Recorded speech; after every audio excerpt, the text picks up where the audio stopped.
Hi friends, మొదటి వీడియోలో మనం అప్సరసలెవరు, వారి వృత్తేమిటో, వారిలో కొంతమంది చరిత్రలు చూశాం. ఇప్పుడు మిగిలిన అప్సరసల గురించి తెలుసుకుందాం. వీరిలో ముందుగా ఘృతచి. ఈమె ఇంద్రుని ఆస్థానంలో అత్యద్భుతమైన అప్సరస. ఈమె ద్రోణాచార్యుడు మరి సుక ఋషికి ఆధ్యాత్మిక తల్లి. రెండు సందర్భాలలోనూ వారి పుట్టుకకు కారణం ఘృతాచినే. భరద్వాజ మహర్షి ఈ ఘృతాచి యొక్క పాక్షిక నగ్న రూపాన్ని చూసినప్పుడు అతని శరీరం నుంచి అతని వీర్యం విడుదలైంది. దానిని అతను ఒక నీటి పాత్రలో నిల్వ చేస్తాడు. ఆ పాత్రలో నుంచి జన్మించినవాడే ద్రోణాచార్యుడు, కౌరవ పాండవుల గురువు.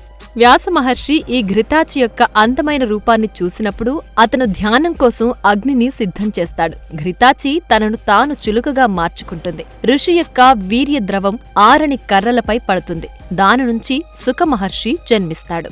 అద్రిక ఒక ఋషి శాపం వల్ల చేపగా మారి సత్యవతి మరియు ఆమె కవల సోదరుణ్ణి ప్రసవిస్తుంది. మధుర ఈమె శివుని పట్ల ఆకర్షితురాలై కైలాసంలో పార్వతీ లేనప్పుడు అతడిని మోహింపచేయడానికి ప్రయత్నిస్తుంది. శివుడిని మోహింపచేయడానికి ప్రయత్నిస్తున్న ఆమెను పార్వతీ పట్టుకుని కప్పగా మారమని శపిస్తుంది. 12 సంవత్సరాలకు శాప విమోచనమవుతుందని చెబుతుంది. ఆ తరువాత ఆమె రావణుడిని వివాహం చేసుకున్న మండోదరి అనే అందమైన కన్యగా మారుతుంది. హేమ ఈమె ప్రసిద్ధ వాస్తుశిల్పి మాయాసురుడిని వివాహం చేసుకుంది. హేమ మాయాసురుడు మండోదరిని దత్తత తీసుకుంటారు. జనపద ఈ అప్సరస్సును చూసి ఋషి శరద్వాను ఆకర్షితుడవుతాడు. అప్పుడు అతని వీర్యం కలుపు మొక్కలపై పడుతుంది. దాని నుంచి కృపాచార్య, కృపి అనే 2 శిశువులు జన్మిస్తారు. హరిణి ఈమె శాపవశాత్తు మానవకన్యగా విదర్భ ఇందుమతి యువరాణిగా జన్మిస్తుంది.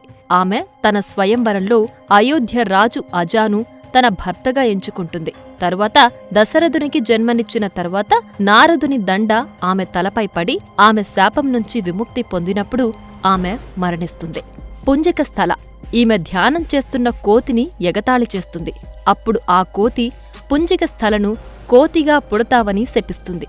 శాపం కారణంగా అంజన అనే వానర మహిళగా పుట్టి సుమేర పర్వతానికి చెందిన వనరాజ కేసరిని వివాహం చేసుకుంటుంది. భగవంతుడి ఆశీర్వాదంతో ఆమె రుద్ర అవతారం హనుమంతునికి జన్మనిస్తుంది. రామాయణం తర్వాత ఆమెకు శాప విముక్తి లభిస్తుంది.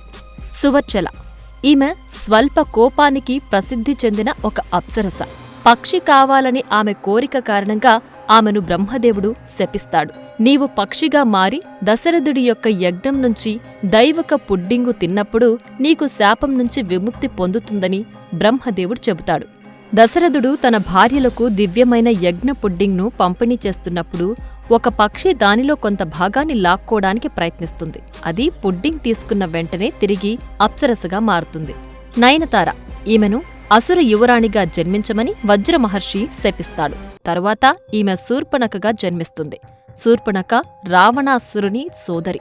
ధన్యమాలి ఈమెను మొసలిగా మారమని ఒక ఋషి శపిస్తాడు. హనుమంతుడు సంజీవని కోసం పర్వతానికొచ్చినప్పుడు మొసలిని చంపుతాడు.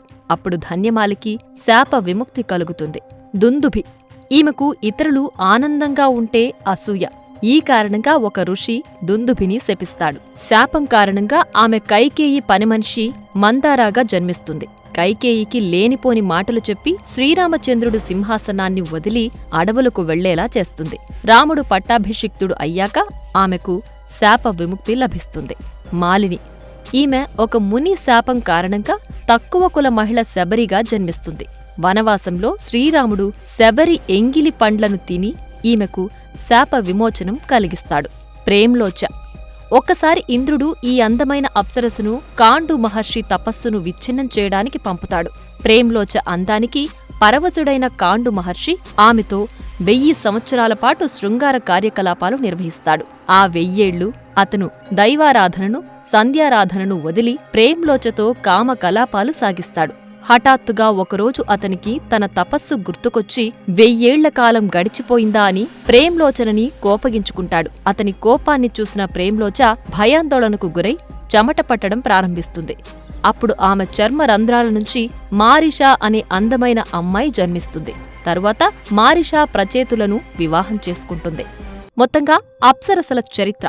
అప్సరసలందరూ ఋషులకు, దేవతలకు కామభోగాలు అందించడంతో పాటు వారి శాపాలకు గురయ్యారు. వీరివి అందం చాటున దాగిన విషాద కథలు. For more videos like this, subscribe Big TV channel.